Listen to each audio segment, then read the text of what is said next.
What's up, Summoners? King Blair here. Today, for Top 5 Tuesday, we're going to be talking about the top 5 heroes with the saddest stories. So, if you like the video, make sure to subscribe, join the Discord, and like the video. But without further ado, let's get into it. This will cover a lot of stories and things that do happen in episode 1, 2, and character side stories. So if you do not wish to be spoiled, particularly for the number 1, make sure to skip the number 1 and some other of these, as you will be able to experience those stories later. But without further ado, let's just get right into it. At the number 5 saddest story. First, we have the homunculi Ravi. Ravi, when you see her in the storyline, you first run into her in chapter 1 of the storyline. She is in love with Spectre Tenimbria and follows her everywhere, doing every command for Spectre Tenimbria, fighting you all the way and eventually laying her life down for Spectre Tenimbria.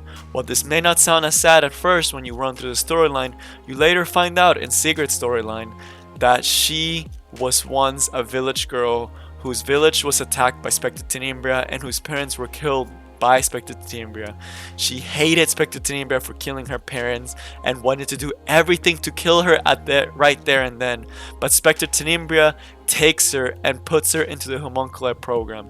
When she wakes up and is a homunculi, she is in love with Spectre Tenimbria. So her whole life that you see her going for Spectre Tenimbria, loving Spectre Tenimbria, doing everything she commands, is all an ironic joke played on Robbie when you find out that she was just a girl who had her parents taken away. Very sad story finding out that the one who killed your parents is the one you must serve for the rest of your life. Very, very sad thing to find out, and just something that really, really tore my heart when I found out about it in the storyline. But now, on to the number 4. We're gonna have the Queen of Ezra herself, Diannie. Now, Diannie, we first see her in the Eulovic Saint story. We see her as an adult in the episode 1, but what you don't know is what happened during the first years of the Archdemon War when Ross was still asleep. Diannie was part of the program where she would go around healing people and pretending to be someone sent by the goddess. We find out she's just a regular person trying to help everyone else, and Bask, the knight sent to protect her as part of this program, eventually does end up falling in love with her.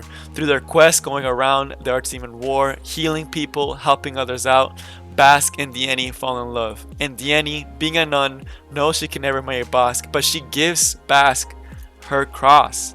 She gives Bask the cross, signifying that she is willing to give up her nunship for Bask. Later, at the final fight against the Archdemon, Diannie knows what she must do in order to end the Archdemon War, and Bask is willing to lay down his life to protect her. Ultimately, the actions of both lead to Bask dying in the Archdemon War, laying down his life to protect Diannie and defeat the Archdemon so she may have a better future. Diannie is crushed. The one person she wanted to protect, she could not protect at the end. Again, extremely, extremely sad finding out that Diannie lost her love and the one she was willing to do anything for in the Archdemon War. She later does become the Queen of Ezra, but then is ultimately killed by her friend Vildred, someone she trusted and fought with her, and eventually loses her life there, but she is not angry. She is just lets go and wishes the best to Ross. The other thing that is also very sad about the story is that now Arthur must live the rest of his life as an orphan, just a young boy with the weight of a whole kingdom in shambles after the war. And after everything that happened with the Archdemon and Ross, he must now lead the country by himself with no help from his mother. Very, very sad storyline all throughout. We have orphans, we have lovers dying, just everything that you would see in a drama. But now it gets darker and sadder from here on out. The next one up at the number 3 is going to be a new hero that we don't have as much storyline to go off of, but has definitely seen already her fair share of pain in the release trailer. Briar Witch Iseria. Briar Witch Iseria is an Iseria from another time and location who At the time, she's a knight that's appointed to kill the witch that's causing famine in her kingdom. The people in the kingdom are dying, and she needs to defeat the witch. After long fights, they do kill off the witch, and she gets cursed, although she does not know it at the time that she has been accursed by the witch.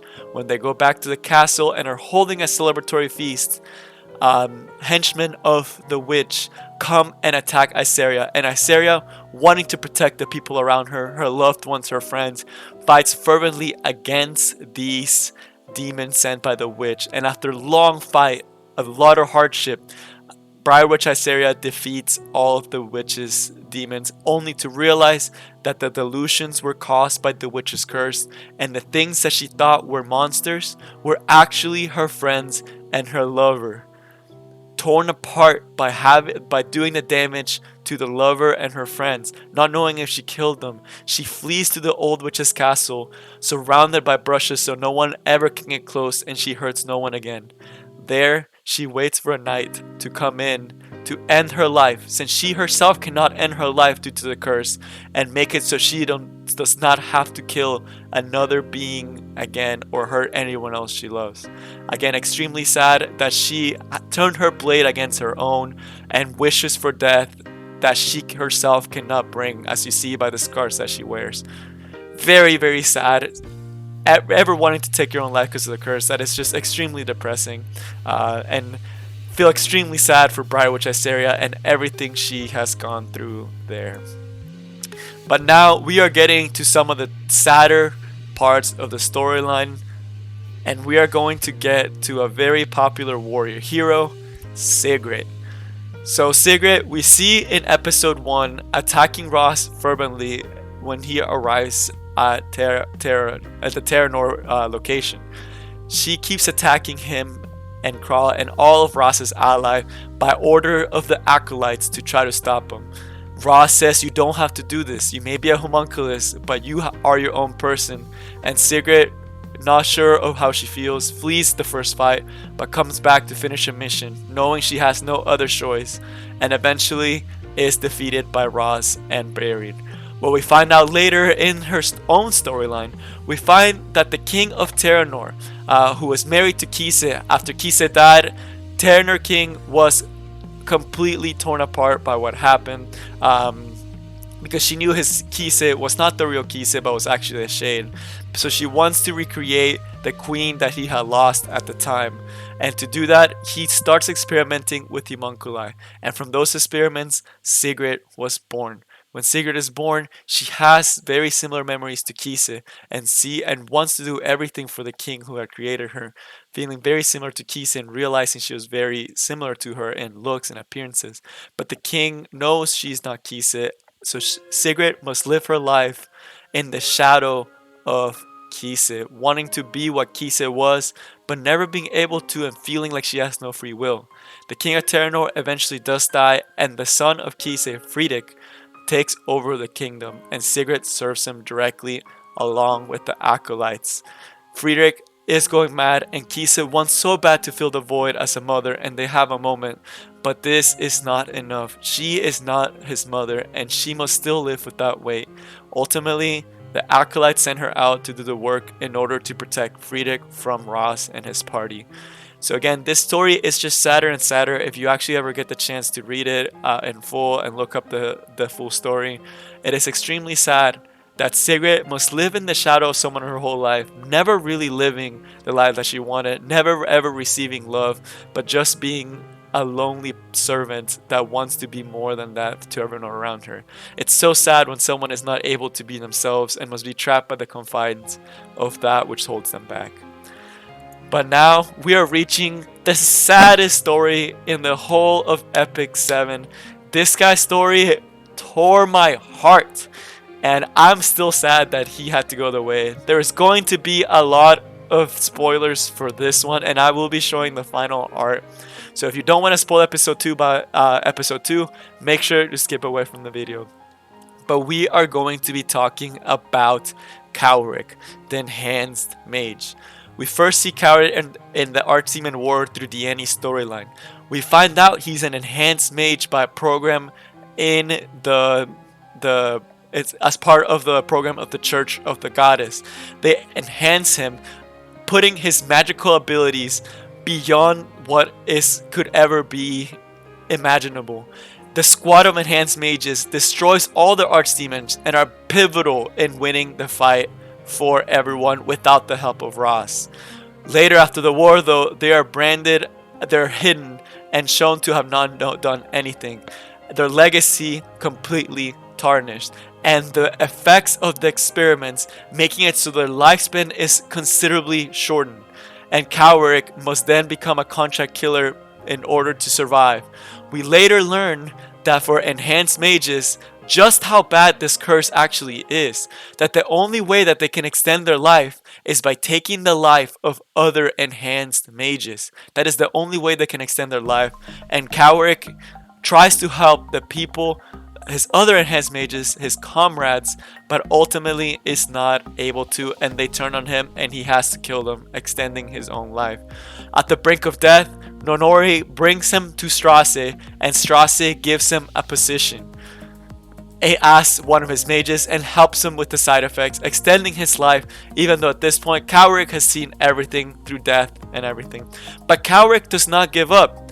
Why does Calric not give up? We later find out in Season 2, when we arrive at Witch Haven, that when he had left for the Witches program, he was just a young boy who had a lover at the time, Vivian, his childhood love, who he wanted to protect and wanted to be more, and he left to the archdemon.